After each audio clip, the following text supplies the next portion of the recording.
ngasho ukuthi kwimunga nje sizinsizwa soyibamba insimbi ishisa izipholele ezandleni.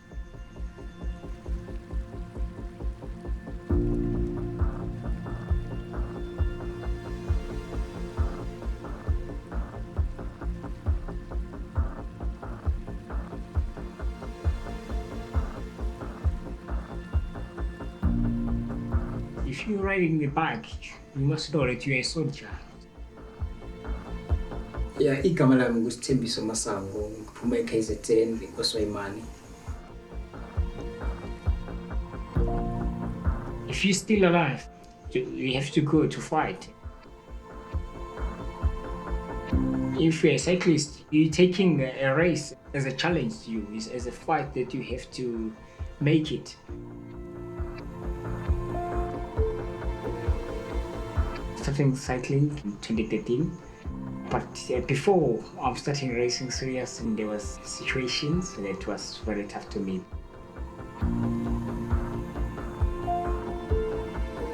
I was working in a farm where I did see the signs as to my farm. When I did ask my manager that what is that signs for, he told me that signs is for mountain biking race. So I told him that I like mountain biking because I was riding the bike from my home to the work. So I go to registration and register myself.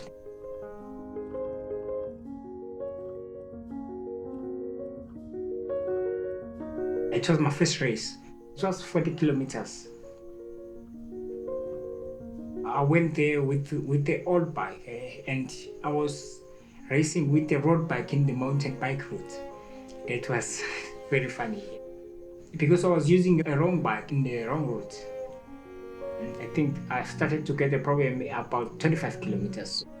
The both wheels got flat because there are many thorns in the mountain biking route. And then I was riding a few kilometers, just 2 or 3, and then the wheels was coming down again. Every rider was passing me. So to get to the finish, it was very hard.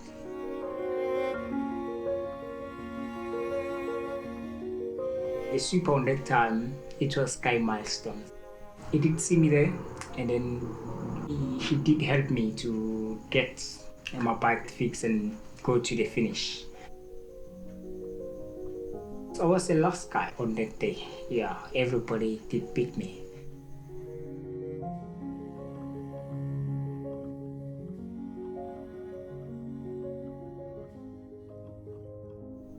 Mr. Miles, I think maybe he saw that I like mountain biking, and then he took my cell phone number. I think it was 4 months later, and then he did SMS me and tells me that he got my bike. But my bike? What does it mean? I was getting confused because I was noticed my bike is just there in the garage in the farm. He was meaning that he bought my bike. He didn't tell me that he gonna help me about a mountain biking bike to assist me to carry on with the mountain biking race.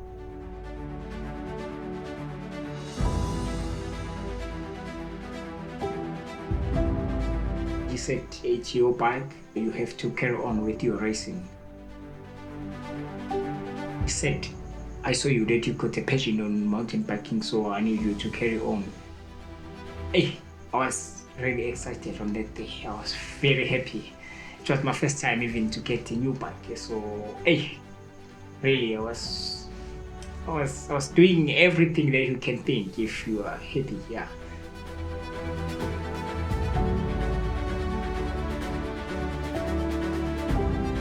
At my home, I'm staying with my father. I did show my dad that this is a bike that Mr. Miles gave me to carry on with mountain biking. So hey, even my dad was very happy, and then he was saying thanks very much to Mr. Miles to help me.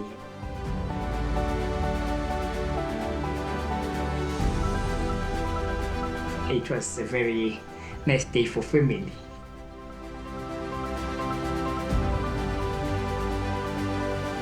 I was used to ride just a bike that is not for racing. You know, those bikes is very heavy. from those bike to the racing bike, hey, there's a huge difference. If you're riding a racing bike, like you chewing gum, it's very light. Everything was on good condition.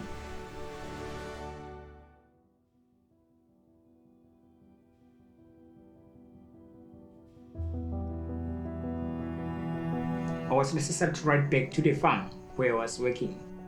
So I was so excited, and it was my first time to ride a fancy bike. So I was riding very fast. I think I was just riding by 50 kilometers per hour on the downhill. It was my first time to ride the bike that got shocks in the front. I didn't try to brake, and then the shocks went down like this. I was thinking the bike is broken now. I came out and felt like I did hit my wrist, so it's how my wrist got broken.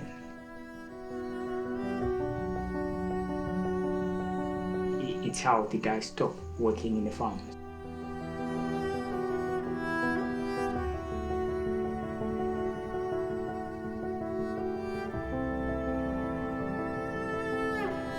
It was necessary to go back at my home and stay until I get recovered. The problem it was, I was like my bike because it was new. I was trying to ride where I was still broken. It took me the whole year to get recovered in my wrist. Yeah, it was very hard. But eventually I got recovered in my wrist. Now I need to race again.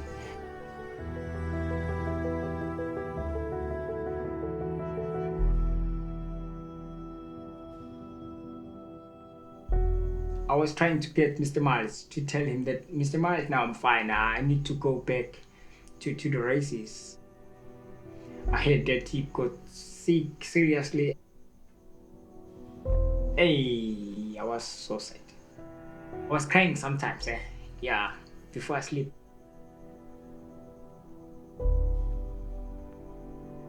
That guy did something that was amazing to me, to give me a bike, and then now he's seeking.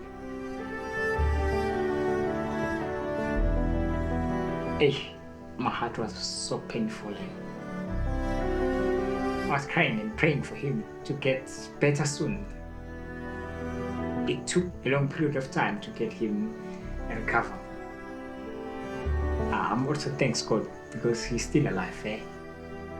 I'm very happy to see that guy.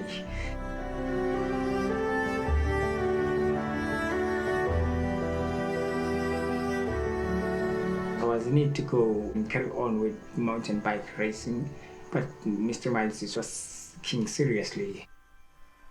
Which way I decided to go by myself in the races. It was very hard because I don't have a transport. I decided that I will just ride my bike to the start and race, and then ride my bike, go back home.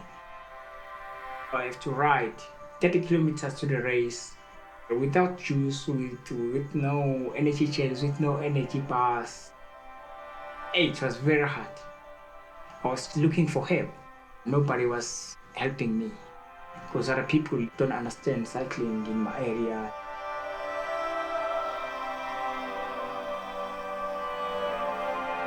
That time even the cycling kits was not good.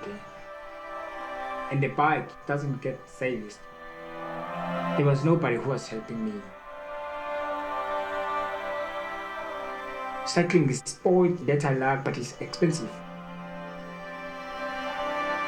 It was my tough times.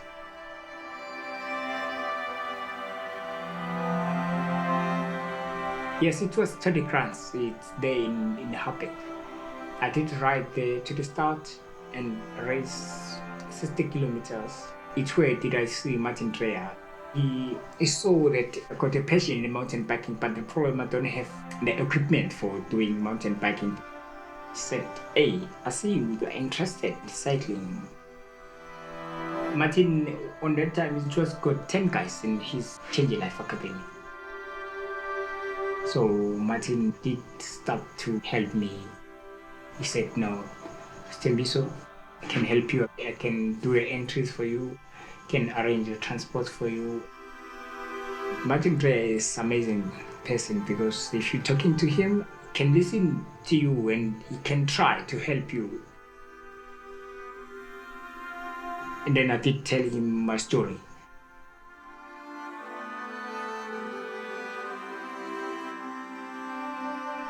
I was a stranger to him on that day, but it was amazing because he was talking to me like we could a long period of time knowing each other.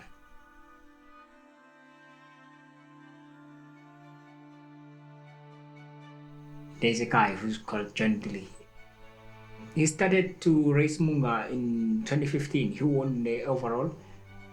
I was wishing to do Munga like him. He told me that it's the hard thing, but he said I can make it. Him who was teaching me the mountain biking, how to race, how to do things in mountain biking. So I was copying a lot from him, and he was talking to me and tells me how to race the long distance. To listen up to your body, you have to drink, you have to stretch your legs while you are riding. Yeah.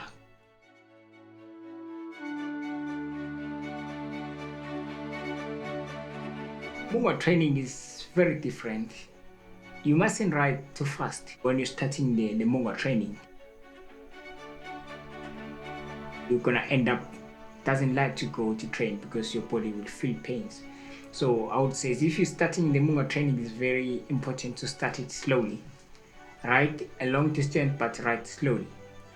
Listen up to your body, eat, drink, makes your body to adapt to doing the long distances and make your body to be happy to ride the bike.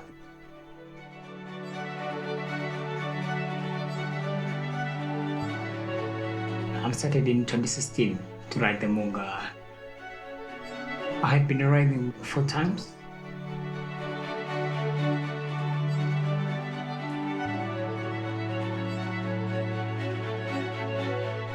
It's amazing because to me, it's like I'm from nothing to something. If I'm looking back, you can see who I'm coming from. I think I took a right decision to listen up to my teacher, John Dreyer.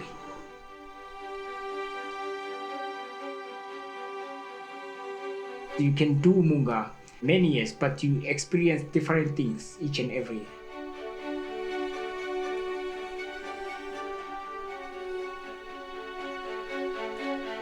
The challenging things is your opponent.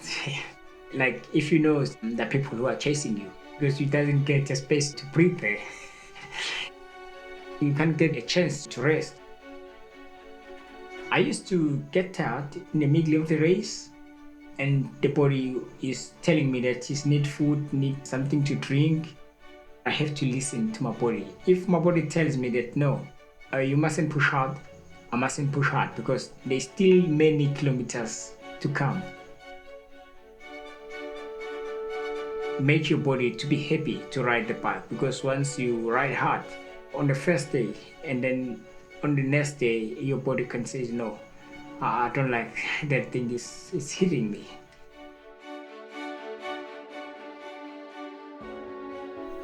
Challenging to ride in the Karoo. It's very dry there. When you're riding there, it's sunny and it's dusty because there's no trees, no grass, no water.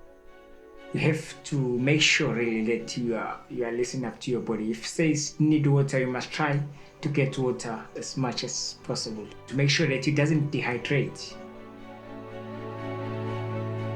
That place is absorbing everything in your body. Even if you can drink a lot, but you can find out that after a few kilometers you are very thirsty. Sometimes the water point in the Karoo is very far because you are tired and it can take you a long period of time to get to another water point. A Munga Race is taking me to the limit.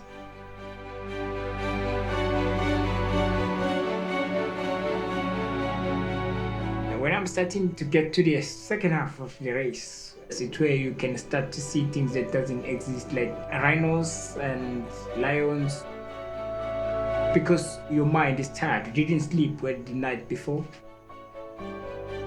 You can see your ancestors talking to you that, hey, you must do this and that. You have to manage right on that situation. Now it's a little bit better because I got an experience from other years. Now I can tell my mind that no, it's not a real lion that is coming in front of me. It's just a tree.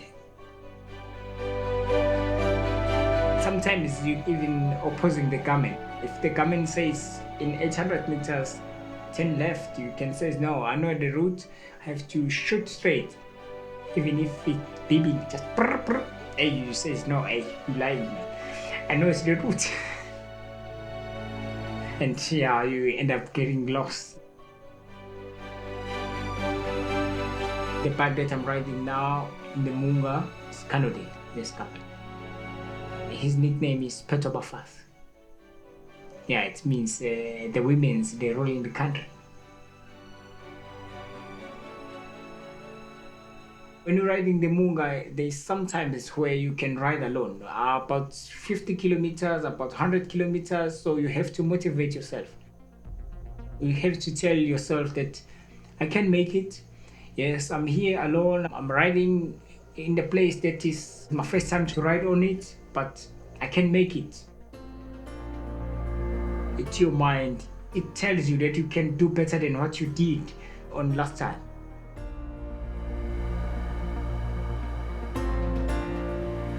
Especially in the Munga, some sections they got windy. That thing is pushing you back while you're fighting to go forward. So you have to motivate yourself while you are riding there. You have to say, no, I will beat the wind. The wind is not gonna beat me.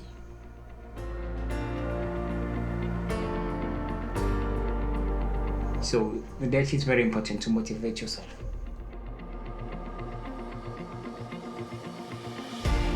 The Munga taught me that I mustn't give up in each and everything that I'm doing in my life, even if it's hard, but you have to carry on. I'm just keeping telling myself that the storm doesn't last. It's what the Munga telling me. I'm applying that in my daily life. That's why I doesn't skip a year, keep on coming.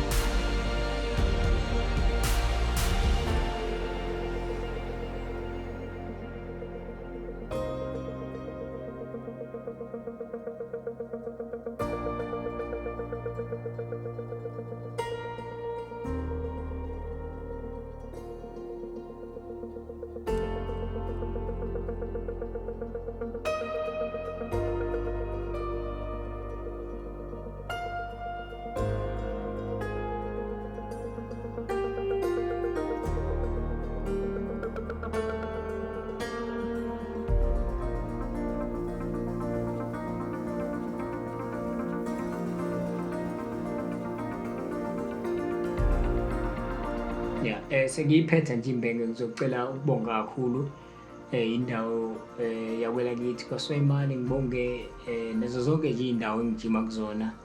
Ngibonge noqoza abanginikeza lona bathi akuqhubekele phambili.